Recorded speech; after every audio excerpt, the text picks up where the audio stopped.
নমস্কার বন্ধুরা, আমার চ্যানেলে তোমাদের সবাইকে স্বাগত জানাই।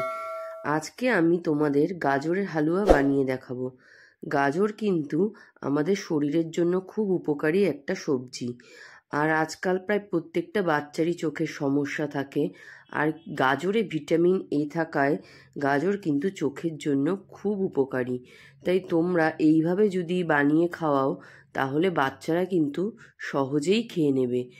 আর বাচ্চারা তো প্রায় সবজি খেতেই চায় না, কিন্তু এই পদ্ধতিতে তোমরা ঘরে বানিয়ে খাওয়াতে পারো।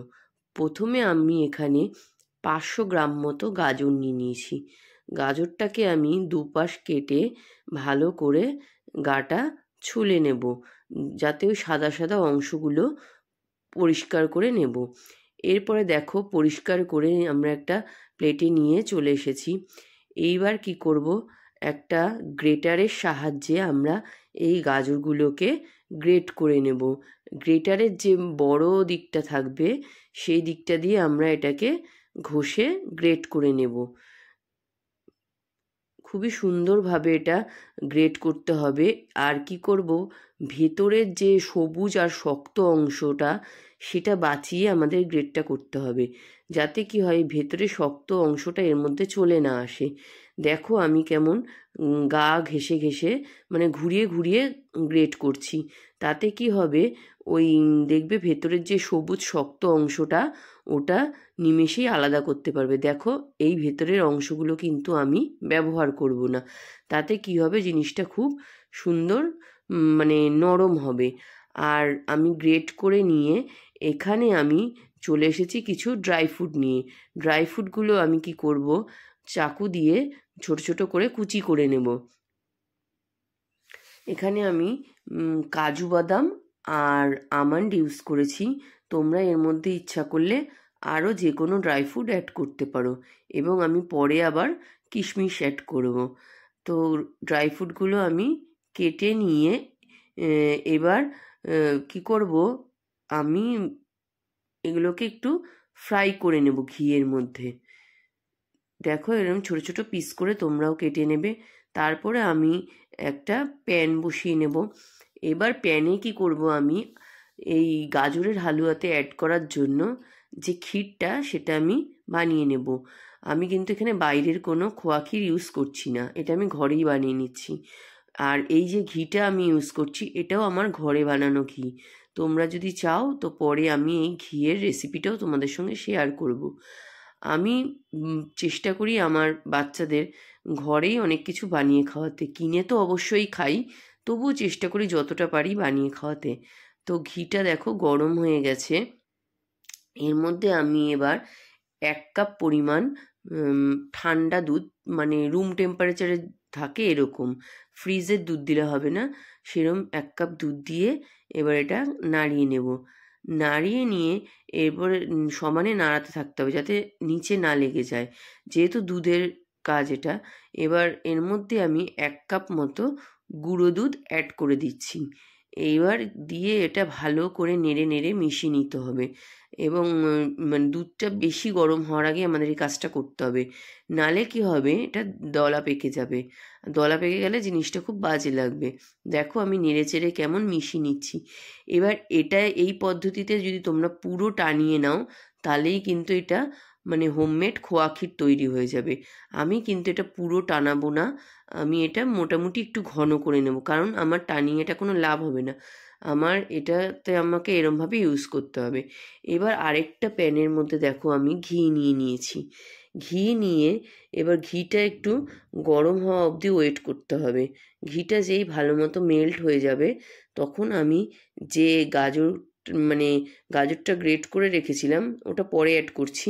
প্রথমে আমি এই ড্রাই ফ্রুটগুলো যে কুচি করে রেখেছিলাম ওগুলো ভেজে তুলে নেব, এবং ভাজাটা কিন্তু খুব লাল হবে না, মোটামুটি একটু একটা গন্ধ বেরোবে। দেখবে এটা ভাজার একটা গন্ধ বেরোয় মিষ্টি, তো তোমরা বুঝতেই পারবে।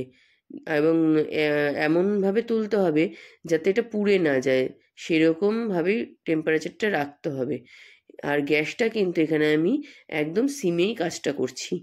তো এগুলো তুলে নিয়ে এর মধ্যে আমি আবার দেখো ঘি অ্যাড করব। ঘি অ্যাড করে এখানে আমি 1 চামচ মতো আবার ঘি অ্যাড করছি। মানে ঠান্ডায় আর কি ঘিটা একটু গলতে সময় লাগছে। ঘিটা দিয়ে এখানে আমি দেখো 4টে মতো গোটা এলাচ নিয়েছি, এটা আমি থেতো করে নিয়েছি। থেতো করে হাত দিয়ে ভেঙে ওই এলাচের দানাগুলো বের করে দিয়েছি। এতে কী হবে, একটা এলাচের সুন্দর গন্ধ বেরোবে। তারপরে আমি এতে যে গ্রেট করা গাজরটা ছিল ওটা অ্যাড করে দেব। দিয়ে এবার কি করব, ভালো করে নাড়িয়ে চাড়িয়ে মিশিয়ে নিতে হবে, যাতে মানে এলাচের গন্ধ আর ঘিয়ের গন্ধটা মোটামুটি ছড়িয়ে যায়। আর কি করব, এবার আমরা এটা নেড়ে চেড়ে ভালো মতো ঢেকে দেব। ঢেকে দিলে কি হবে, জিনিসটা মজে যাবে। আর আমরা যদি একটু গাজরটা মজিয়ে না নিই তাহলে কি হবে, মানে গাজরটা চিনি দিলে কিন্তু মিষ্টি পড়ে গেলে কিন্তু আর এটা নরম হবে না, তখন ওটা খেতে একটু বেশি শক্ত লাগবে। আমি এই প্রসেসটাই করছি। আমার মানে মনে হয় আমি যতজনকেই দেখেছি গ্রেট করে, আমি নিজেও অনেকবার করেছি, গ্রেট করে করলে কিন্তু এর স্বাদটা বেশি পাওয়া যায়। আর যদি তোমরা কেউ শর্টকাটে করতে চাও তাহলে কি করবে, গাজরগুলোকে পিস পিস করে তোমরা প্রেশার কুকারে আর কি একটা সিটি দিয়ে নিতে পারো। তাতে কী হবে, গাজরটা নরম হয়ে যাবে, তারপরে ওটা স্ম্যাশ করে তোমরা এই ঘিয়ের মধ্যে সাঁতলে এটা এরমভাবে করতে পারো। কিন্তু তাতে একটা আমার মনে হয় একটা জল জল স্বাদ হয়, আমি কোনোদিনও সেভাবে করিনি। আর আমি যতজনের থেকে শুনেছি এইভাবেই নাকি বেস্ট লাগে, তাই আমিও এই পদ্ধতিটাতেই করে থাকি। এবার দেখো এটা ভালো করে দেখো কেমন মজে এসেছে। এইবার কি করব, এই কালারটা যাতে ঠিক থাকে তার জন্য আগে আমরা চিনি অ্যাড করব। মিষ্টিটা অ্যাড করে দিলে দেখবে একটা সুন্দর কালার মানে থাকবে, গাজরের যে কালারটা সেটাই থাকবে। আর আগে যদি আমরা দুধ অ্যাড করি তাহলে কিন্তু সেই কালারটা থাকবে না। এবার দেখো চিনি দিয়ে আমরা এটা ভালো করে নেড়ে চেড়ে, এবার চিনিটা যেই মেল্ট হবে একটা সুন্দর রং এসে যাবে। এখানে আমি 500 গ্রাম গাজরের জন্য 1 কাপ চিনি ইউজ করেছি। দিয়ে এবার ভালো করে নেড়ে চেড়ে চিনিটাকে পুরো আমরা গলিয়ে নেব। গলিয়ে নিয়ে এরপরে দেখো কেমন সুন্দর একটা কালার চলে এসেছে, খুব মিষ্টি একটা কালার, মানে গাজরের এই কালারটাই এক্স্যাক্ট কালার আর কি। দিয়ে এরপরে আমরা এর মধ্যে কি করব, 1 কাপ দুধ অ্যাড করব। এই দুধটাও কিন্তু রুম টেম্পারেচারে রাখা দুধই। এখানে আমি মানে ধরো 1 কাপ থেকে মানে একটু কম, তোমরা 1 কাপ দুধও দিতে পারো, মেজারমেন্ট হিসাবে দিলে তোমরা এখানে 1 কাপ দুধই দিতে পারো। দিয়ে এবার এটা ভালো করে মিশিয়ে নেব। এবার দুধটা অ্যাড করার পরে দেখো কত সুন্দর কালারটা আসছে। দিয়ে এবার ভালো করে এটা নেড়ে চেড়ে এটা ফোটা অবধি অপেক্ষা করতে হবে। এরপরে আমরা দেখো এই যে সেই ক্ষীরটা যে বানিয়েছি, এটা যদি আমি পুরো টানাতাম তাহলে কিন্তু এটা পুরো খোয়া ক্ষীরের মতোই হয়ে যেত। এটা আমি পুরো টানাইনি, এটা আমি ঘন করে রেখে দিয়েছি, কারণ এটা আমার বেশি মানে এইটা যেহেতু এখানে দিয়ে এটা টানাতেই হবে, তাই জন্য আমি ওটা আর আলাদা করে টানাইনি। এটা যদি তোমরা একটু এর মধ্যে চিনি অ্যাড করে টানাও, তবে তোমরা সেই মানে এই ক্ষীরটা তোমরা ধরো যে কোনো পিঠে বা যে কোনো মানে মিষ্টি আমরা যে সন্দেশ টন্দেশ বানাই সেগুলো সব কিছুতেই ইউজ করতে পারবে। এটা একদম খুব টেস্টি হয়। তাতে কি হবে, তোমরা ঘরে থাকা উপকরণ দিয়েই তুমি ক্ষীরটা বানিয়ে নিতে পারবে। সবসময় তো আমাদের ঘরে মানে ক্ষীর অ্যাভেলেবেল থাকে না, তো তোমরা এইভাবে বানিয়ে দেখো, দারুণ টেস্টি হয় খেতে। দিয়ে এবার ভালো করে নাড়িয়ে চাড়িয়ে এটা মিলিয়ে নিতে হবে। আর তারপরে এটা আমাদের মানে যতক্ষণ না শুকায় টেনে আসে ততক্ষণ অবধি অপেক্ষা করতে হবে। আর আমি এখানে কিশমিশ অ্যাড করে দিলাম, কিশমিশটা লাস্টেই অ্যাড করলাম। আর দেখো এটা খুব ভালো মতো টানিয়ে নিতে হবে, আর খেয়াল রাখতে হবে যাতে নিচে কোনোভাবে লেগে না যায়, যেহেতু এখানে দুধ আর ক্ষীর অ্যাড করা হয়েছে, এখানে কিন্তু সহজেই নিচে লেগে যাওয়ার একটা চান্স থাকে। আর দেখো লাস্টে আমি এখানে সেই ভেজে রাখা ড্রাই ফ্রুটগুলো অ্যাড করে দিলাম। দিয়ে এবার আবার নাড়িয়ে চাড়িয়ে এটা মিলিয়ে নিচ্ছি। তো আমার গাজরের হালুয়া মোটামুটি রেডি হয়ে গেছে। তোমরাও এই রান্নাটা ঘরে ট্রাই করতে পারো, দেখবে বাচ্চারা অনায়াসেই খেয়ে নিচ্ছে। বাচ্চা কেন, ঘরের যে কোনো মানুষেরই খুব পছন্দ হবে। তো আমার ঘরে আমি এরমভাবেই বানাই।